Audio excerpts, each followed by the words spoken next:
Assalamualaikum warahmatullahi wabarakatuh. Kita berjumpa lagi dalam video belajar literasi. Kali ini kita masuk pada bab 3 kelas 9 SMP kurikulum K13. Nah, pada bab 3 ini kita membahas tentang teks cerpen ya. Ini pada buku paket bisa kita buka pada halaman 72. Nah, bahasan pertama di bab ini adalah unsur intrinsik dan unsur ekstrinsik dalam cerpen. Unsur intrinsik itu apa? Unsur intrinsik itu merupakan unsur yang dapat kita jumpai secara fisik dalam cerpen.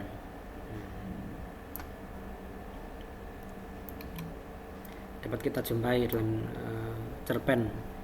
Terus kemudian apa aja? Di antaranya ada pertama ada tema. Terus kemudian ada alur atau plot, yakni jalannya cerita. Terus kemudian ada setting atau latar. Terus kemudian ada penokohan atau pembentukan penggambaran watak begitu ya. Terus kemudian ada sudut pandang penceritaan atau point of view, dan juga ada amanat. Terus kemudian ada di sini gaya penceritaan. Kita bahas yang paling ini dulu ya, paling awal. Unsur intrinsik ya, pertama adalah tema ya. Jadi tema di sini adalah masalah pokok yang mendasari sebuah cerita ya, menjadi gagasan sebuah cerita ya, gagasan pokoknya apa. Jadi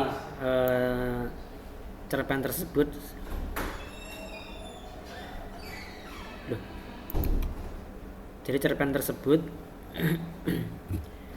bercerita tentang apa? Itu maksudnya tema di situ ya. Misalnya tentang persahabatan atau tentang keluarga dan lain sebagainya. Itu adalah contoh tema. Berikutnya alur atau plot ya. Alur atau plot di sini ini bahasannya panjang, nanti kita akan bahas secara khusus dalam satu video ya.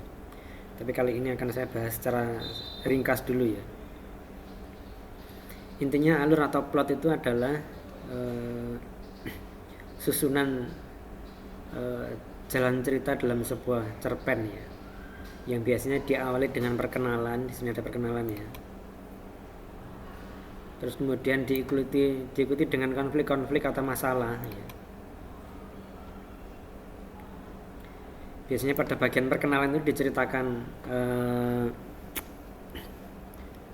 pengenalan tokohnya siapa saja, terus kemudian pengenalan situasinya sedang dalam kondisi apa seperti itu.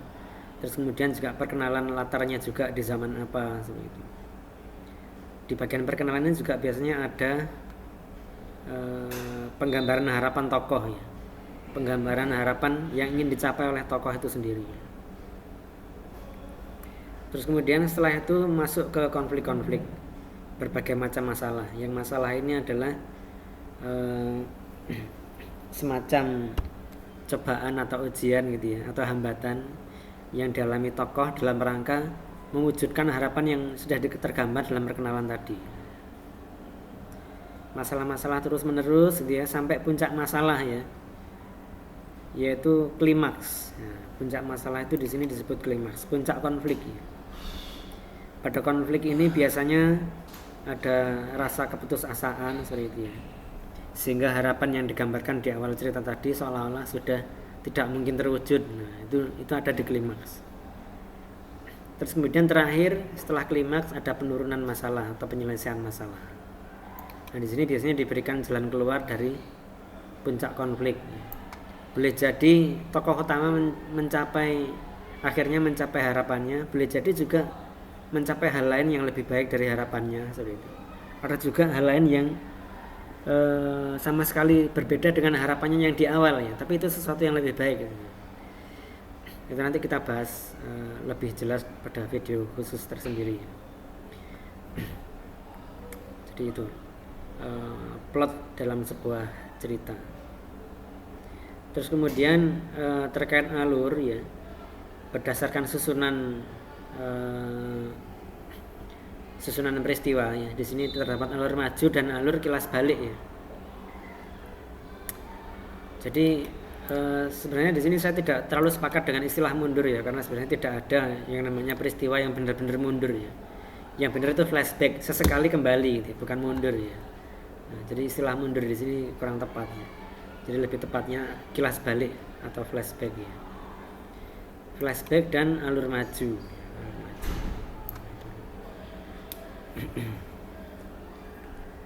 Sedangkan kalau alur campuran di sini kurang tepat juga sebenarnya kalau dibilang ada ya. Karena alur campuran ini sebenarnya ya alur kelas balik itu sendiri sebenarnya. Alur kelas balik yang kelas baliknya banyak seperti itu. Jadi alur mundur ini sendiri itu, alur campuran ini sendiri adalah alur kelas balik yang apa ya? Tidak hanya sekilas-sekilas tapi banyak gitu ya. Seperti itu. Terus kemudian unsur intrinsik yang ketiga adalah penokohan atau perwatakan. Nah, penokohan di sini adalah membahas tentang bagaimana sebuah karakter itu digambarkan wataknya seperti itu. Digambarkan wataknya, apakah wataknya itu dermawan ataukah wataknya itu sombong dan lain sebagainya gitu ya. Nah, penggambarannya itu ada dua macam ya. Ada yang digambarkan secara di sini ada istilah analitik ya. Juga digambarkan secara dramatik. Ya. Jadi analitik ini dipaparkan secara langsung, diceritakan langsung secara lugas dan kita nggak perlu mikir lagi gitu ya. Sedangkan dramatik ini dipaparkan secara tidak langsung ya, atau penggambaran. Yang kita di sini harus menyimpulkan seperti itu. Melalui penggambaran ya. Sehingga kita harus menyimpulkan sendiri wataknya bagaimana. Contoh misalnya Ahmad adalah anak yang dermawan. Itu kan sudah tertulis jelas dermawan di situ. Ini namanya analitik. Tapi kalau contoh dramatik adalah tidak muncul di situ kata dermawan, tapi diceritakan bahwa Ahmad anak yang sering berbagi kepada temannya, digambarkan. Berarti kan dermawan di situ. Itu penokohan. Terus kemudian dalam cerita pendek juga terdapat tokoh protagonis dan antagonis. Protagonis ya. Nah, ini ada yang salah ini ya. Sebenarnya protagonis itu bukan watak yang baik ya. Tapi protagonis itu adalah watak yang sejalan dengan tokoh utama ya. Watak-watak karakter-karakter yang mereka itu mendukung tokoh utama. Sedangkan antagonis adalah karakter-karakter tokoh yang wataknya berlawanan dengan tokoh utama. Nah, yang perlu kita pahami di sini adalah bahwa tidak selalu tokoh utama itu baik. Sehingga protagonis itu bukan selalu baik. Protagonis bisa jahat. Bisa jahat. Walaupun memang pada umumnya protagonis itu baik, karena cerpen itu memang tokoh utama harusnya adalah orang yang baik, karena tokoh utama nanti itu yang akan diambil pelajaran, diambil hikmah, ditiru wataknya seperti itu. Sehingga alangkah baiknya kalau protagonis itu selalu orang yang baik ya. Tapi di sini perlu saya tegaskan sekali lagi bahwa protagonis tidak selalu orang baik. Barangkali kalau kita bisa menjumpai dalam film-film ya, kita misalnya ada film Fast and Furious ya, yang diceritakan di situ tokoh utamanya adalah pencuri mobil ya, itu kan bukan tokoh yang baik gitu. Nah, itu contohnya. Terus berikutnya yang kelima, unsur intrinsik yang kelima adalah sudut pandang atau point of view ya. Jadi sudut pandang di sini adalah bagaimana sebuah cerita itu dibangun ya, menggunakan sudut pandang orang pertama, orang kedua atau orang ketiga. Kalau sudut pandang orang pertama, kata ganti yang digunakan adalah aku, saya, kami, kita. Sedangkan sudut pandang orang ketiga Yang digunakan adalah kata ganti dia, ia, mereka.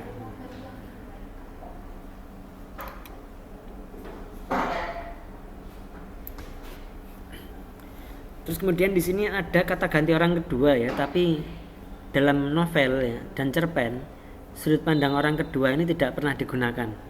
Mengapa tidak pernah digunakan nanti akan kita bahas pada video tersendiri ya, karena panjang ya.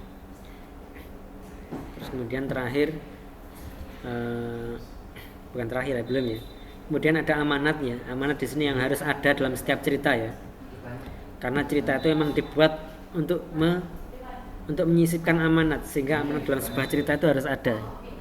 Jadi amanat di sini adalah harapan yang diinginkan penulis terhadap pembaca ya, agar pembaca itu jadi seperti apa. Ya. Jadi di sini agar pembaca mau bertindak atau melakukan sesuatu di sini ya. Jadi gampangannya pesan ya, pesan atau harapan penulis cerita yang diinginkan agar pembaca untuk berbuat apa seperti itu. Nah, itu namanya amanat. Nah, yang terakhir gaya penceritaan. Gaya penceritaan di sini dapat ditinjau dari segi bahasa ya.